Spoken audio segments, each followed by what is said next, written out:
All right, we're doing the Duvel. Yep. Triple hop. It's a Citra IPA. Yeah, the label came off, but here it is. Yeah. God damn, 9.5% alcohol. All their stuff is huge. We're having a fun day today. There's the label. Yeah, we were gonna do it last time, and it was sitting in ice and just kind of fell off. So, those of you who know Duvel, they make Lucifer, and they make a single, a triple, a double. I'm sorry, single, double, triple. This, I'm suspecting this is their triple, their Belgian triple that's just hopped. But I don't know if it's a totally different beer that's triple hopped. I'm excited to try a hoppy Belgian beer that has that Belgian yeast character, that kind of traditional sort of Trappist flavor and yeast and tradition to it, with hops, because you don't get hoppy beer in Belgium, so this will be very interesting. It was a totally new one to me. And it's golden, real light color. I think it's going to be very... fucking foaming up. Yeah, very much like a triple. It's a kind of a straw color. That's fine. Ooh. Pillowy head on it. Oh yeah, even in the bottle. Yeah.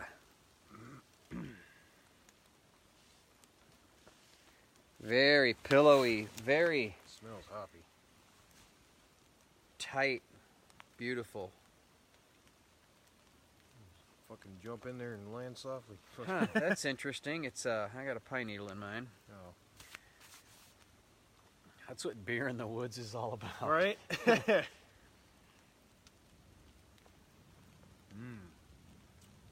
Wow.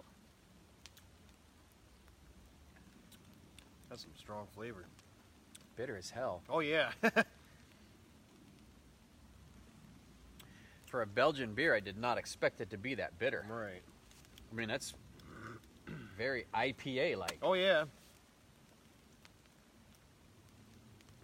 It's very dry. Extremely dry. Yeah, really dry. You don't get a whole lot of You almost have to choke it down. maltiness out of the end, and it's just so bitter. Yeah. Definitely an IPA texture and flavor to it. Boy, it's so light, though. I know. It's real light and real dry and real short. It's interesting. Not tremendously malty. The funny thing is, though, is I kind of expected to get a little bit more of the kind of Belgian yeast character that you would expect out of a Duvel or really any Belgian beer they have. I mean, it's very distinct. Yeah. And each one of them are very distinct. You get that house character, and you know it's by that brewery, right, you know, or that group. But this is, I feel like that's a little bit lost in the hops on this one.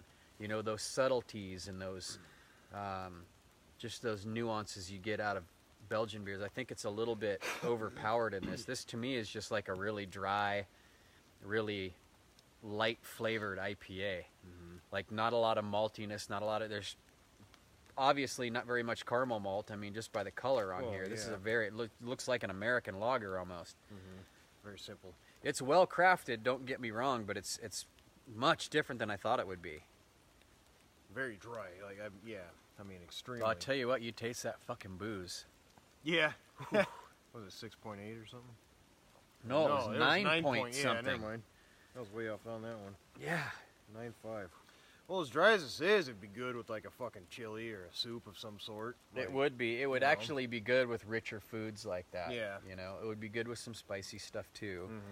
Richer things, I think, would really, no matter what it was, if it was rich and sweet or just rich like seafood, like lobster and crab, or you know, things like that. Crab raviolis might be really good, like with some cream sauce, you know, just tremendously rich and fatty. And this would cut right through that. Oh, yeah. It's a fucking Italian dish. The sweetness of the food would make these hops stand out, though, more a little bit, had that tinny bitterness. Yeah. But I still think it would hold up. Yeah, Italian food and pastas and shit like yeah, that. Alfredo. I know. I kind of see it going that way too. Yeah. Strangely enough. Probably one of the driest beers I've ever had. Yeah, like, some seared scallops and stuff would be good with Oh, that. yeah. You do like a, you know, a sweeter kind of, I don't know, maybe like a peppercorn and,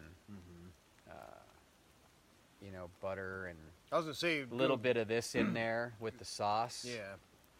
Go good with like garlic and butter and or whatever dish you're gonna have it with. Yeah.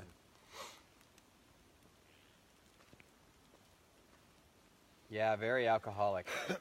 Yeah. Like you taste a lot of the alcohol in there. Be The more drinks you take, you really get it.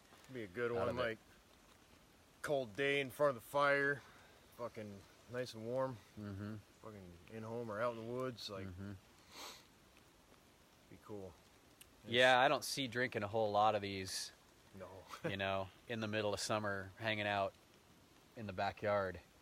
Yeah, This is more. I want to pair this with some food and chill out a little bit. Yeah, pretty much. It's like one of those you just have one and you're good. Yeah, I like it. It's just not what I expected. Well, yeah, I like it too. Gilmore. Nope. I just expected more of a Belgian Well, yeah. Duvel experience out Kinda of it. what I thought it would be a little sweeter. I didn't think it would be quite as dry. I would like to see some sweeter finish, some maltiness, some more caramel, I guess, maybe, Yeah. is kind of what I'm trying to say. I'd like to see some more caramel aspect to this. And even if you wanted to keep the color super light like this, like a triple, you know, you might like just throw in some caramel 10 and some caramel 20 that don't add as much color. They're a lighter Lovabond malt, and then you're able to add more to the grain bill with the lighter L and still get that caramel flavor out of it, you know. And, Right. doesn't all have to be 40 or 80 or 120, you know. And then you get a lot of that caramel flavor. I don't know. I mean, they've been brewing for hundreds of years. I know what the fuck they're doing. Right. But to me, this could have been just a little bit different, I guess. It wasn't what I expected. Yeah. But still gonna give it a thumbs up though. Yeah. So. Yep.